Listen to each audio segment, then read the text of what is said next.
যখন যখন নতুন ক্লাস ভিডিও দেওয়া হবে যাতে তোমরা সবসময় দেখতে পারো, তার জন্য একটা সুবিধা হয়ে যাবে। ঠিক আছে, আজকে আমরা শুরু করব ক্লাস 9 ম্যাথ দ্বিচল রাশি বিশিষ্ট রৈখিক সমীকরণ নতুন চ্যাপ্টার এক্সারসাইজ 4.1 থেকে কিছু অঙ্ক।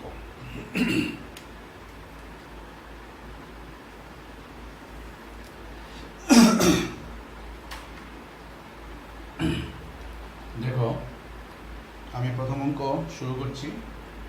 একটি নোট বইয়ের মূল্য একটি কলমের মূল্যের দ্বিগুণ। নোট বইয়ের মূল্য একটি কলমের মূল্যের দ্বিগুণ, মানে তার ডাবল। কলমের ডাবল মূল্য হচ্ছে নোট বইয়ের মূল্য। এই তথ্যটিকে একটি দ্বিচল রাশি বিশিষ্ট রৈখিক সমীকরণ দ্বারা প্রকাশ করে। দ্বিচল রাশি মানে কি? দ্বিচল মানে দুটি চল রাশি থাকবে, এই জন্য এক্স ওয়াই দুটি চল রাশি, এরকম দুটি চল রাশি থাকবে এরকম রৈখিক সমীকরণ। রৈখিক সমীকরণ মানে তাদের যে সমীকরণগুলিকে সরল রেখা দ্বারা গ্রাফের মধ্যে দিয়ে বা লেখচিত্রে প্রকাশ করা যায় সরল রেখার মাধ্যমে, তাদেরকে রৈখিক সমীকরণ। সাধারণত এই সমীকরণগুলির চরিত্র কীরকম হয়? তাদের মাত্রা থাকবে এক, অর্থাৎ তাদের পাওয়ারগুলি এক থাকবে। ঠিক আছে, দেখো তাহলে এই সমস্যাটি সমাধান করতে গেলে আমাকে প্রথমত যে দুটি জিনিস এখানে দিয়েছে, একটি হচ্ছে নোট বই আর একটি হচ্ছে কলম। কি বলছি? নোট বইয়ের মূল্য একটি কলমের মূল্যের দ্বিগুণ। তাহলে কলমের মূল্যের সঙ্গে তুলনা করা হয়েছে নোট বইয়ের মূল্য, তাহলে কলমের মূল্যটাকেও ধরবো, তার থেকে আমরা নোট বইয়ের মূল্য বের করে নেবো। ঠিক আছে, এটা বুঝতে হবে অঙ্কের ভাষাটাতে কার সঙ্গে তুলনা করেছে এবং কিভাবে। নোট বইয়ের মূল্যকে কলমের মূল্যের সঙ্গে তুলনা করেছে দ্বিগুণ ভাবে, তার মানে কলমের মূল্য আমরা এক্স ধরবো, তাহলে নোট বইয়ের মূল্য চলে আসবে। তবু আমরা একটি চল রাশি দিয়ে আমরা করবো না, দুটি চল রাশি দিয়ে করবো। দুটি চলের জন্য কীভাবে করতে দেখো, ধরি কলমের মূল্য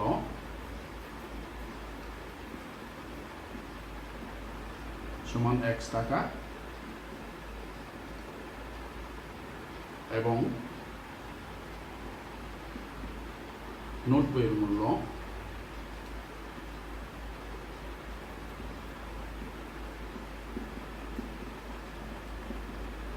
সমান y টাকা।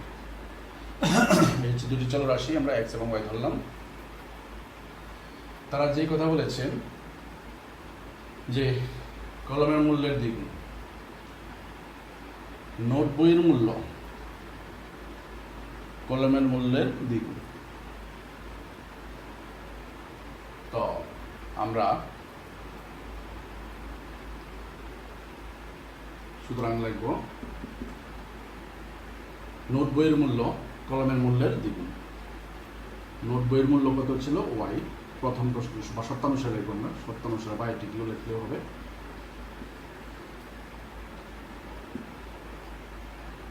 y is equal to 2x. y is equal to 2x মানে কি? y হচ্ছে কি? নোট বইয়ের মূল্য, সেটা কার দ্বিগুণ? কলমের মূল্য যে x তার দ্বিগুণ। কলমের মূল্য x, তার সঙ্গে দ্বিগুণ করলাম। ঠিক আছে, এটাকে যদি আমরা yটাকে ওইদিকে নিয়ে যাই তাহলে 0 সমান 2x মাইনাস y। এবার যদি এই সমীকরণের ডান অংশকে বাম দিকে এবং বাম অংশকে ডান দিকে নিয়ে যাই তাহলে সবগুলি 2x minus y is equal to 0। বাস হয়ে গেল, সমীকরণ আকারে প্রকাশ করা গেল। এটাও হয়ে গেছে। এভাবে লিখলেও হবে, আমরা এভাবে লিখেছি। ঠিক আছে, তো এখানে প্রশ্ন হতে পারে যে আমরা কি কলমের মূল্য ধরেছি x, এখন নোট বইয়ের মূল্য x ধরলে হবে না? হবে, তাও হবে, অসুবিধা নেই। x যদি আমি নোট বইয়ের মূল্য ধরি তখন লিখতে হবে x is equal two 2y। Note বইয়ের মূল্য তখন নোট বইয়ের মূল্য x হবে আর কলমের মূল্য y হবে। ঠিক আছে, একইভাবে হবে। ঠিক আছে, এতে কোনো অসুবিধা নেই। আশা করি বুঝতে পেরেছ। তো আমাদের অতটুকুই দিয়েছে প্রশ্নটাতে। ঠিক আছে, নেক্সট কোশ্চেনে আমি চলে যাচ্ছি। নেক্সট কোশ্চেন দেখো,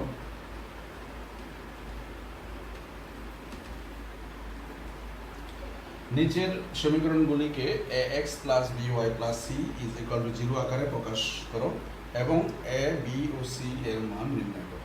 এই যে নিচে যে সমীকরণগুলি দেওয়া আছে দেখো, 2x plus 3y is equal two 9.35 update দশমিক দেওয়া আছে তার মধ্যে। তো 2 নম্বর দেওয়া আছে x minus y by 5 minus 10 is equal to 0। এইভাবে আমরা একটার পর একটা করব। তো এদের আকারটা কি হবে, শেপটা x plus by plus c is equal to 0 এই আকারে আমরা প্রকাশ করব। তো আমরা দুইয়ের প্রথম অঙ্কটা তুলছি।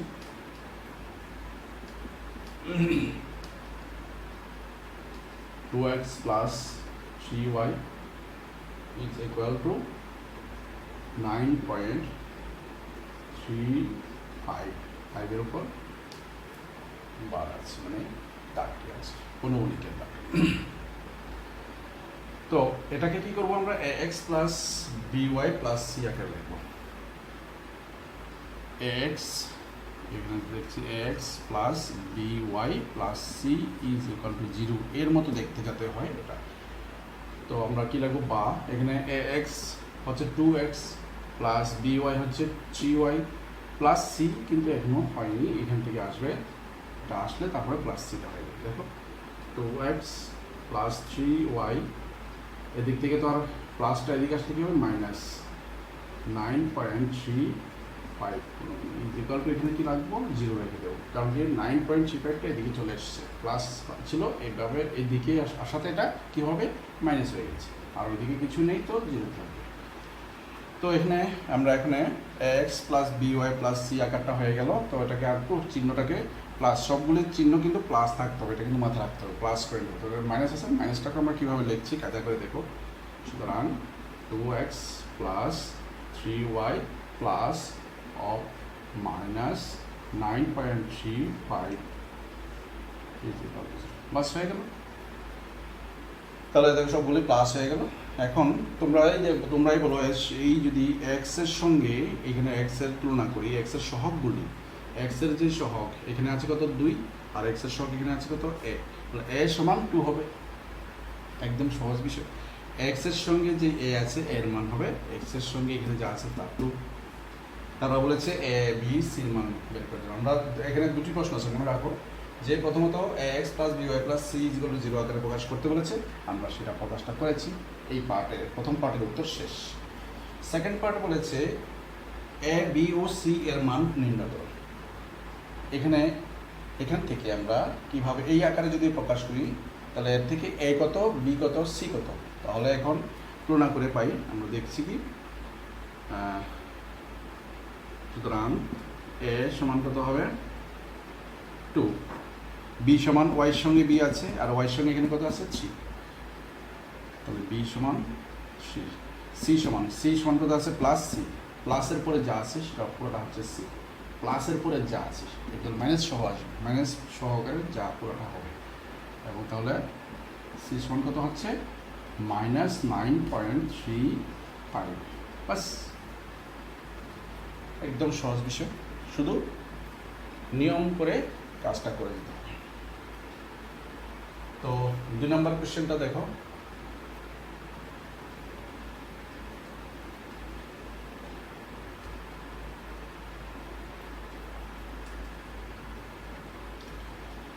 দুই নম্বরটা হচ্ছে x minus y by 5, x minus y by 5 minus 10 is equal to 0। সবগুলি বাম দিকে আছে, ডান দিকে 0 আগে থেকেই সাজানো আছে। এখন তাহলে প্লাসের আকারে সাজিয়ে দিতে হবে আমাদের, বা x প্লাস, এখানে দেখো প্লাস দিয়ে আমরা কি লিখছি, প্লাস মাইনাস 1/5y। ঠিক আছে, দেখো ভালো করে বুঝতে চেষ্টা করো। ওয়াইটা উপরে আছে তাই আমি এখানে লিখেছি, এখানে লিখলে উপরে বোঝায়, ঠিক আছে। আর ওয়াইয়ের সঙ্গে মনে মনে 1 আছে, 1/5 করে মাইনাসটাকে ভিতরে দুটো কিনে দিল, প্লাস অফ মাইনাস 1/5y হয়ে গেল।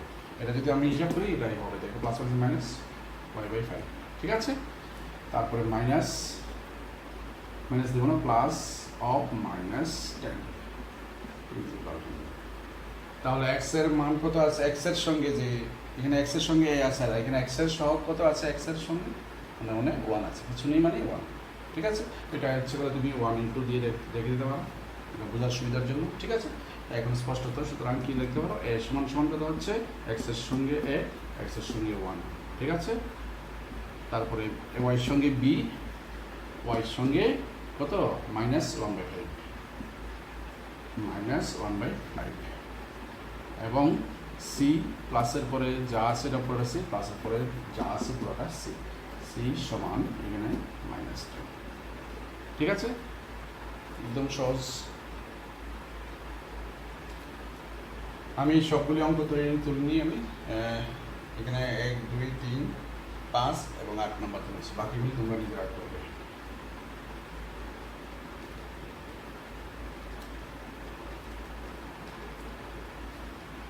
তিন নম্বরটা দেখো,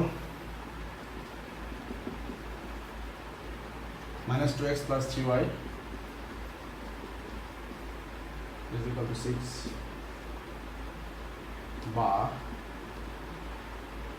-2x + 3y +(-6) = 0, ঠিক আছে। এদিক থেকে এদিকে আসলে -6 হয়ে যাবে, প্লাস দিয়ে আমি লিখলাম, কারণ প্লাস রাখা সাজিয়ে লিখতে হবে এই জন্য, ঠিক আছে। সুতরাং x সমান a সমান কত হচ্ছে, x এর সঙ্গে a, x এর সঙ্গে -2, তার মানে a সমান -2, a সমান -2, b সমান 3, তারপরে c সমান -6। এখন 5 নম্বর এবং 8 নম্বর, একটু 8 নম্বরটা ঠিক আছে, 5 নম্বরটা দেখিয়ে দিচ্ছি।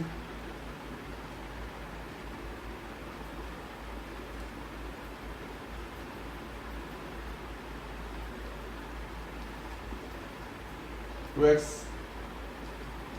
=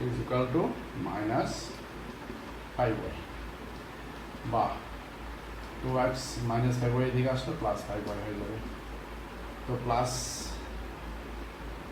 সি তো নেই, +0 +0 আর = 0, ঠিক আছে। আমাকে তো সির মান লিখতে হবে, সির জায়গায় কিছু নাই তো কি করব, আমরা 0 দিয়ে দেবো। সুতরাং a = কত হবে, x এর সঙ্গে যা আছে তা 2, b = 5, c = 0, ঠিক আছে।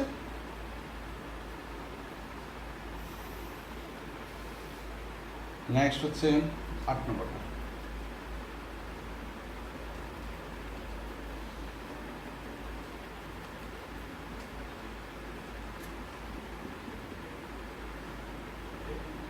(5 = 2x),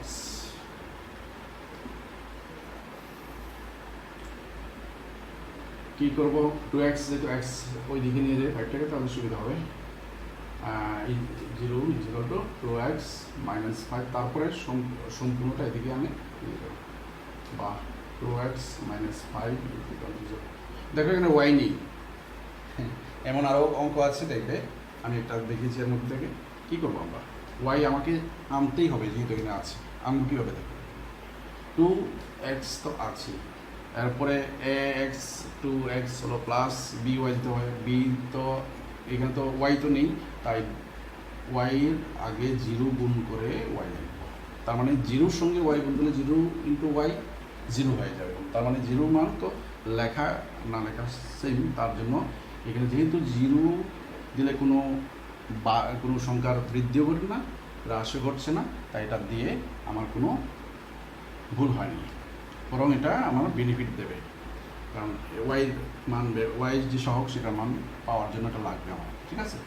আর এটা -5টা +(-5) লিখে দেখো, কোনো কিছু 2x এর জায়গায় 2x আছে, -5 এর জায়গায় -5 আছে, আর এখানে +0y কেন লিখলাম, কারণ y এর সঙ্গে যে সহগ b আছে, b এর মান লেখার জন্য এটা প্রয়োজন আছে, এই জন্য লিখলাম। এটা লিখে কোনো কিছু বেশিও করা হয়নি, কমও করা হয়নি, কারণ 0 × y 0, ঠিক আছে। তো 0 আমরা যে কোনো সময় লিখতেও পারি, কোনো অসুবিধা নেই। তাহলে এখন a এর মান কত, 2, সুতরাং a = 2, আর b = কত, y এর সঙ্গে যেটা আছে 0। নেক্সট c = কত হবে, -1, ঠিক আছে।